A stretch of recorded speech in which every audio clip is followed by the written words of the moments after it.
Hey guys, Dan here with Battlefield Curator. We're at Daniel Lady Farm for the 160th Battle of Gettysburg.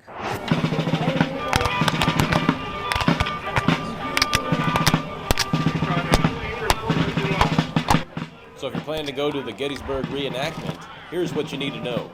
The Battle of Gettysburg Reenactment is held annually at the end of June and early July timeframe at Daniel Lady Farm. Now, there was a second Battle of Gettysburg event this year that occurred the weekend before the one at Daniel Lady Farm. All right, if you plan on going to the Battle of Gettysburg Reenactment at Daniel Lady Farm, you need to plan in advance. We planned around 30 days in advance, and at least one of the hotels that we planned to stay at was booked up. We actually chose to stay in Carlisle, Pennsylvania, which is only about a 40-minute drive from Gettysburg. All right, so you also need to purchase your tickets online. It'd probably be best to print them out or screenshot them so you have them available when you get to the gate. There was a few ticket options available. There were the bleacher seats and the general admission tickets. With the general admission tickets, you'd pretty much want to bring your own chair and sit around the perimeter of the battlefield. Keep in mind the bleacher seats did sell out within, I want to say, a couple weeks before the battle. There are also separate pricing for children and adults. And also keep in mind, because this event happens in July, it is hot. And you want to keep in mind weather, the traffic, and the parking. You'll probably do a lot of walking, so stay hydrated. There were places to refill your water bottle on site. And also watch out for any kind of wildlife, and there are ticks in the woodline and the high grasses. So just keep that in mind as well, or bring bug spray. If you want the best parking, definitely show up early. There's two parking lots across the street. There's the main parking lot and the disabled or handicapped parking lot that is closer. There did seem to be like a shuttle type service for some older folks, so you may want to find out and inquire about that. Be prepared to stand in line and wait to get into the event, as there are a lot of people that are trying to get in and out during the day. Once you get past the main gate and security check, you will see a lot of settlers and vendors. There's events throughout the day that you could see, and there's a schedule posted on their website of the day's events, so you could screenshot that or print it out. I think they have some on site as well, and there's so many things. Historical demonstrations, historical information, and music. So every day there's a major battle that is depicted on the main field. So be sure to get seated early because the bleacher seats will fill up and people will come an hour early just to save their spot at the very top of the bleachers or at the very front around the field. Another thing to mention here is that the battles are loud, and so you might want to bring some ear protection, especially for the little ones. And every day depicts a different portion of the battle. For this year, on day 1 was the Buford's Stand. Day 2 was the wheat field. Day 3 was Kemper's assault during Pickett's charge. Here's some footage from the battle on day 2. Off to our left, we have Confederate cavalry trying to keep their forces in line. Obeying orders from their battery command. Infantry readies their guns. Orders given. They fire another volley.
So a little bit of Battle of Gettysburg history. If you don't know, the Battle of Gettysburg was between Union Major General George Meade and Confederate General Robert E. Lee. The Battle of Gettysburg was known as one of the most impactful battles during the American Civil War.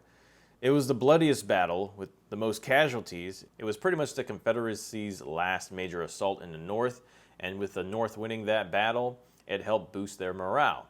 So personally, I would consider the Battle of Gettysburg reenactment an awesome experience. There's tons of reenactors, there's tons of vendors and settlers. There's a lot of people that help bring this event, this historical event, to life, and they dedicate a lot of time and energy to do so. Well, that's it for the video. Let me know in the comments section. Are you going to be traveling to Gettysburg? As I always like to say, be sure to learn history and curate history. Pulverize the like button. Subscribe if you haven't. Make it a great day.